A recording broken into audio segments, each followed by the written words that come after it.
Hello everyone. Welcome to my channel. Today I'm going to share how to make this beautiful bag. If you haven't subscribed to my channel before I start, I'd really appreciate it if you did, and if you liked the video and left a comment. Before I start making it, let me give you some material information. My hook is a size 3.5. I have scissors. I have a lighter. I have loop holders to secure my yarn. I also have two 250 gram, 175 meter polyester yarns. I used 2 of my yarn. This is all I have left of my second yarn. Just so you know, if you have your materials ready, we can start right away.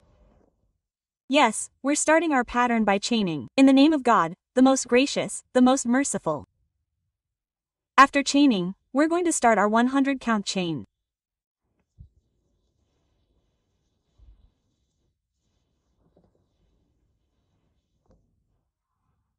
We won't do anything to the front of our chain after chaining. When we turn it over, as you can see, there are knots. We'll continue our knitting by inserting stitches in these places. Let me show you how. Now, I'm not looking at this last stitch I pulled, but at the back loop of my previous chain. Right here. I'm starting my first slip stitch by slipping here. As I said, I'm not slipping into the last chain I pulled, but rather slipping into the back loop of the previous one, turning it right back. I slip into the loop, slip a stitch through it, and pass the 2 stitches together. I'll slip through all the loops in order.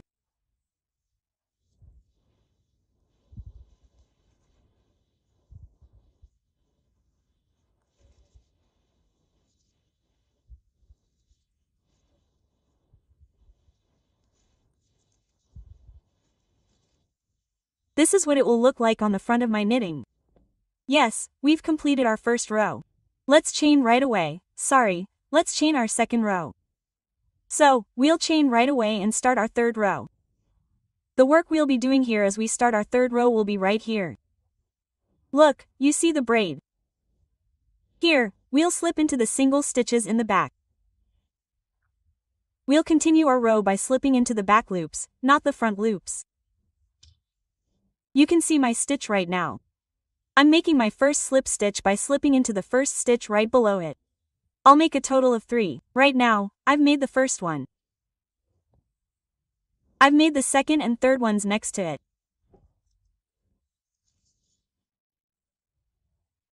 After making my 3 slips, I chain 5. 1, 2, 3, 4, and 5. I count my stitches on the row immediately below and slip into the 6th stitch.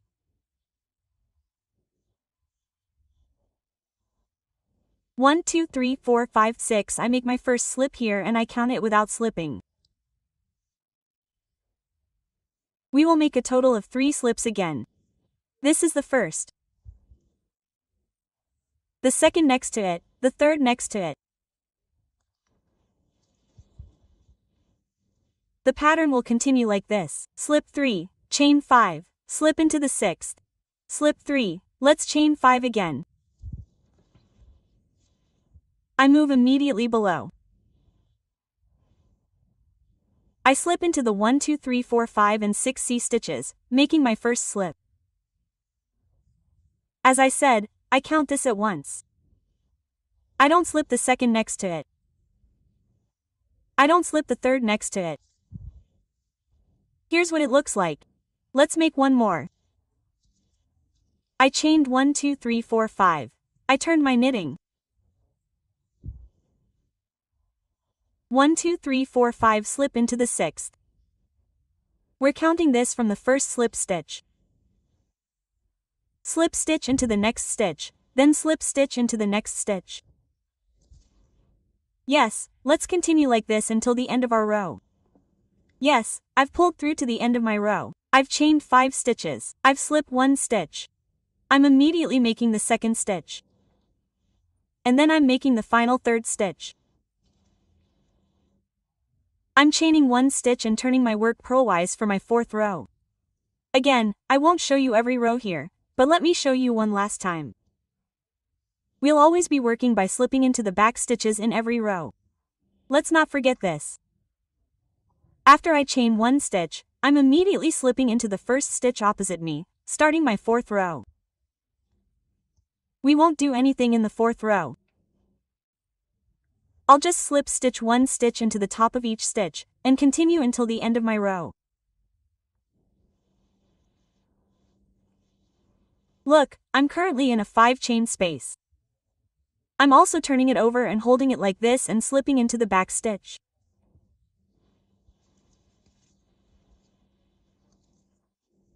As you can see, I'm continuing.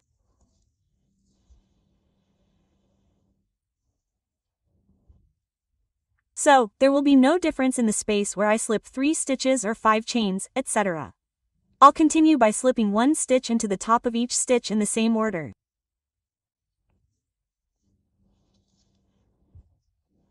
I've come to the end of my row like this.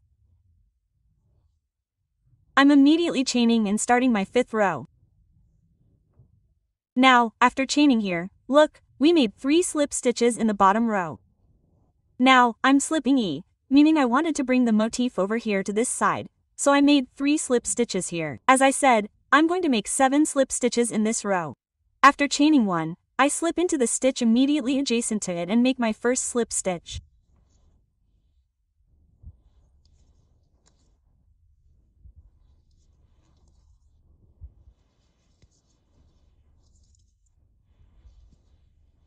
One, 2, 3, 4, 5, 6, and 7. Now chain 5. 1, 2, 3, 4, 5. If I don't hit the camera, I'm counting from the bottom.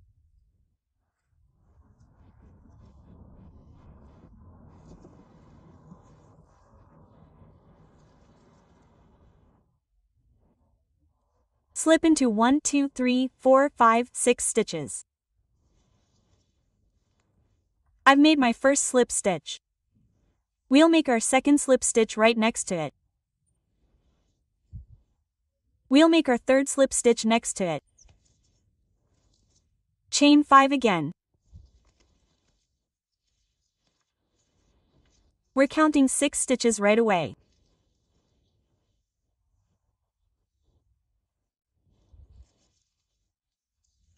We've made our slip stitch 1, 2, 3, 4, 5, 6. 1, 2, and 3, yes.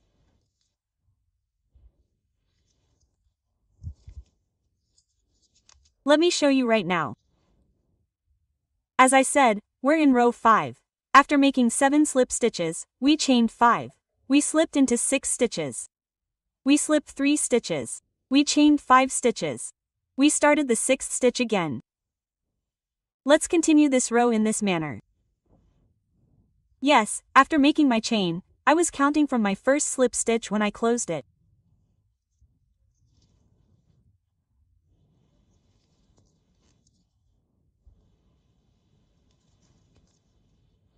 I finish my row by immediately slipping 2nd and 7th stitches.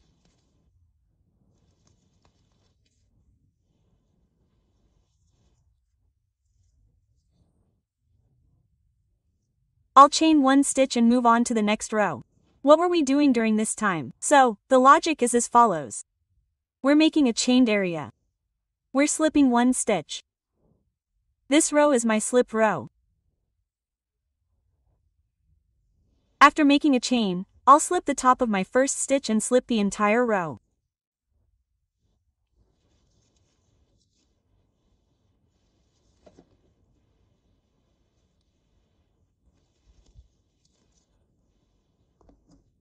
Yes, now we're moving on to our 7th row. We're chaining 1 stitch and moving on to the next row. Now, when we created our first motif, we started with 3 slip stitches.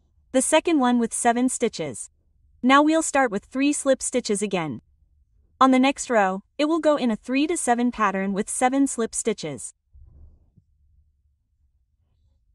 After making a chain immediately, I slip the first, second, and third slip stitches to the top of the stitch opposite me.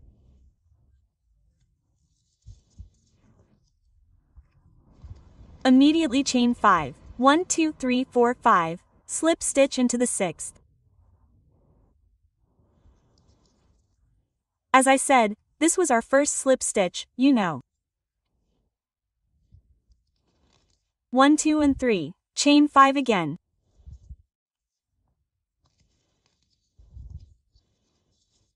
Slip stitch into the 6th again. I think you understand the logic. I won't show the next part. Let me explain this in detail again. Look, we've now done our slip stitch process. We chained 5 and slipped into the 6th. We count the slip stitch from the first slip stitch and add 2 more slip stitches next to it. This makes a total of 3 slip stitches. I assume we understand this.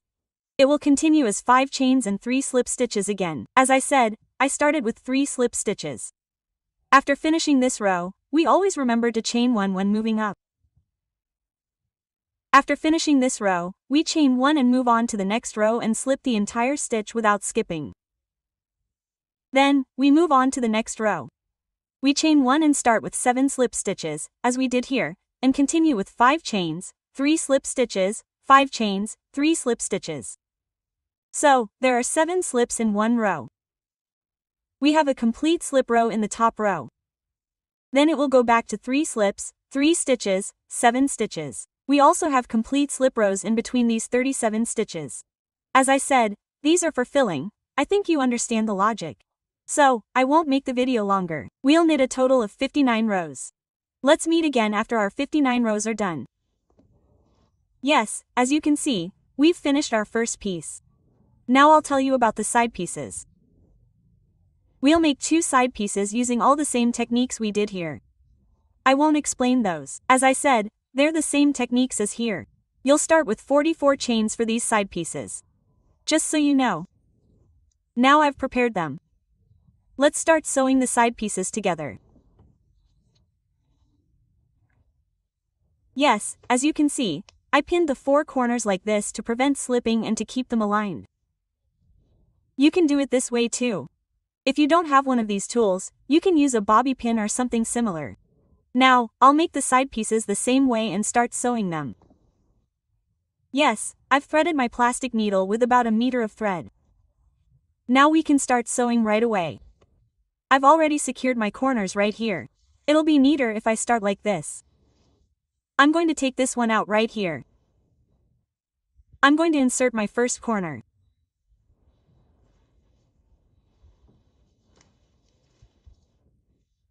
I'm going to leave a little bit of thread at the end and I'm going to run it through. Yes, like this. I'm going to run this one through here. Let me show you this. Look. Let me hide this. I'm going to stitch across. I'm going to use my top stitches. Look, I'm going to take it from here like this.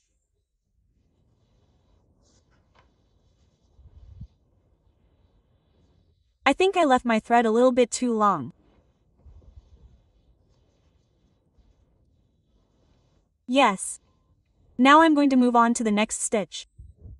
I'm going to take it across. 1 under, 1 over. I'm going to pass my top stitches.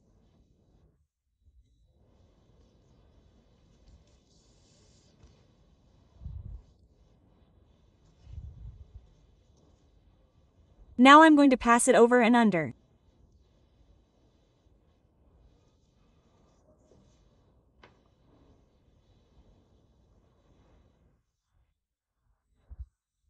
Don't slip any stitches now. Make sure your stitching is even. Don't forget to run your thread through the bottom. Yes. Now, using this technique, I'm going to turn like this and come up to that corner. Yes, we've finished sewing the edge of our bag. We hid the yarn we left at the end by running our needle underneath. Now we can move on to the handle.